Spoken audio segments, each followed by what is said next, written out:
दर्शक बंधु ध्यान रे शुणु। 1 नंबर महिला माने केबे भी घरर दुआर मुहरे बसी भोजन करंतु नहीं, यह द्वारा दरिद्रता आसी थाए। 2 नंबर महिला माने रोषेई कर सारिबा परे चूल्ही उपरे कौनसी अन्य जिनिस रखंतु नहीं, यह अमंगलकारी होई थाए। 3 नंबर महिला माने केबे भी संध्या पूजा समय रे काहारी को थट्टा किंबा अपमानित करंतु नहीं, यह अमंगल होइथाए।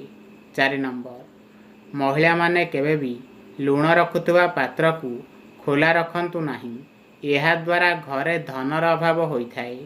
5 नंबर महिला माने सूर्योदय पूर्वर घर झाड़ू मारिले धन वृद्धि होइथाए एवं सूर्यास्त पर केबे झाड़ू मारंतु नहीं, यह अमंगल होइथाए।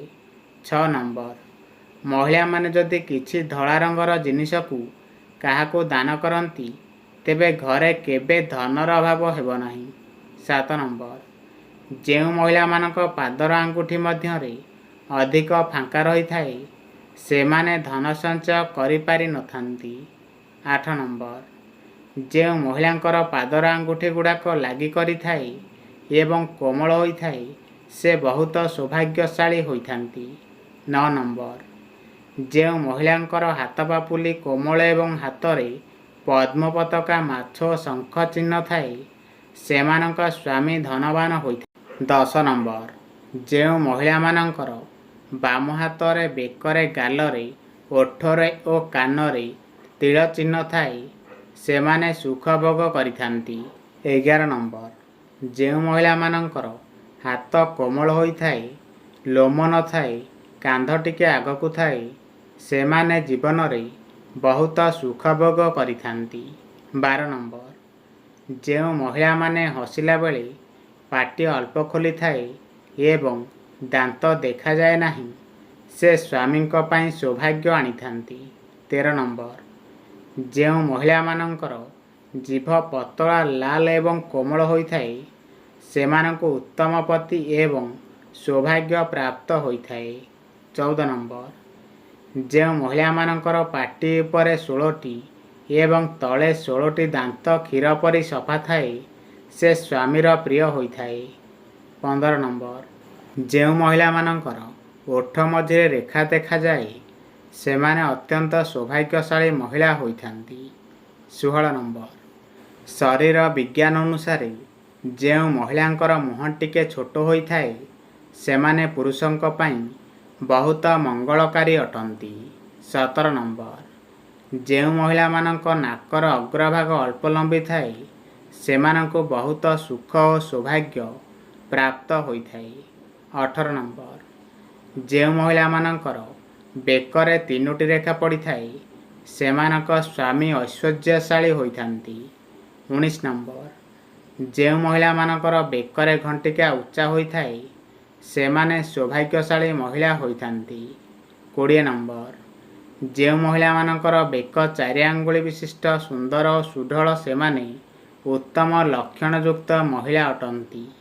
21 नंबर जेउ महिला मानकर ओठ 2 आंगुली सुंदर और मांसाळ तेबे सेमाने सौभाग्यशाली महिला अटंती।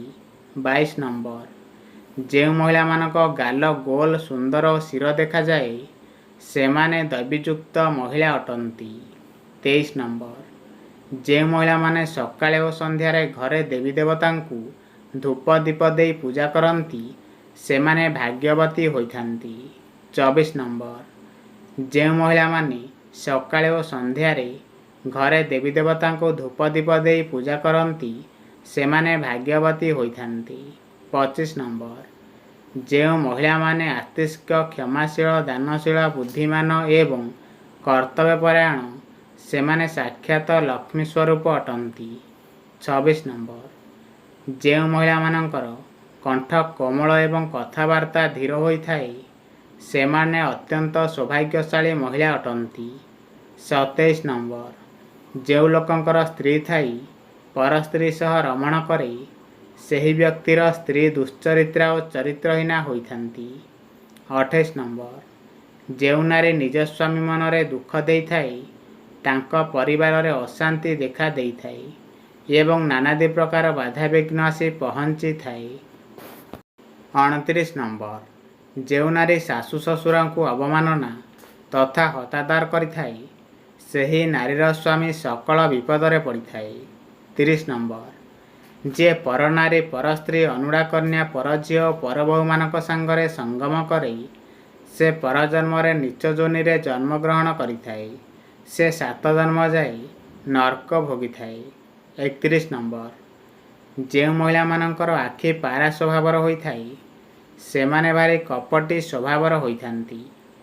ଯେଉଁ ମହିଳାମାନଙ୍କର ନାକ ଟିକେ ଚେପେଟା ହୋଇଥାଏ ସେମାନେ ବୁଦ୍ଧିମତୀ ଓ ଗୁଣବତୀ ସ୍ୱଭାବର ହୋଇଥାନ୍ତି। ଯେଉଁ ମହିଳାମାନେ ଧୀରସ୍ୱସ୍ଥ ଭାବରେ ଚାଲିଥାନ୍ତି ସେମାନେ ସୌଭାଗ୍ୟବତୀ ହୋଇଥାନ୍ତି। 32 ନମ୍ବର, ଯେଉଁ ମହିଳାମାନଙ୍କର ଆଖି ଟେରି ହୋଇଥାଏ ସେମାନେ ଦୁନିଆରେ ବହୁତ କିଛି ପାଇବାର ଆଶା ରଖିଥାନ୍ତି। 33 ନମ୍ବର, ଯେଉଁ ମହିଳାମାନଙ୍କର ଆଖି ବିରାଡ଼ି ସଦୃଶ୍ୟ ହୋଇଥାଏ ସେମାନେ ହତଭାଗିନୀ ସ୍ୱଭାବର ହୋଇଥାନ୍ତି। ଯେଉଁ ମହିଳାମାନଙ୍କର ମୁଖମଣ୍ଡଳ ଗୋଲାକାର ହୋଇଥାଏ ସେମାନେ ଜୀବନରେ ଧନବାନ ହୋଇଥାନ୍ତି। 34 ନମ୍ବର, ଯେଉଁ ମହିଳାମାନଙ୍କ ମୁଖରେ ଜମାରୁ ବି ହସ ନଥାଏ ସେମାନେ ଜୀବନରେ ସବୁବେଳେ ଦୁଃଖ ଓ କଷ୍ଟରେ ରହିଥାନ୍ତି। 35 ନମ୍ବର, ଯେଉଁ ମହିଳାମାନଙ୍କର ବାମ ସ୍ତନରେ ବାମ କଣ୍ଠରେ ବାମ କରରେ ବାମ କଣ୍ଠରେ ତିଳ ଚିହ୍ନ ଥାଏ ବା ଭାତୁଡ଼ି ଥାଏ ସେହି ମହିଳାମାନେ ବହୁତ ସୌଭାଗ୍ୟବତୀ ହୋଇଥାନ୍ତି। ଏହି ମହିଳାମାନେ ଯେଉଁ ଘରକୁ ବୋହୂ ହୋଇଯାଇଥାନ୍ତି ସେମାନେ ସେହି ଘରର ବହୁବିଧ ଉନ୍ନତି କରିଥାନ୍ତି। ଯେଉଁ ମହିଳାମାନଙ୍କର ସ୍ତନ ବଡ଼ ହୋଇଥାଏ ସେମାନେ ସର୍ବଦା ସୁଖିନୀ ହୋଇଥାନ୍ତି।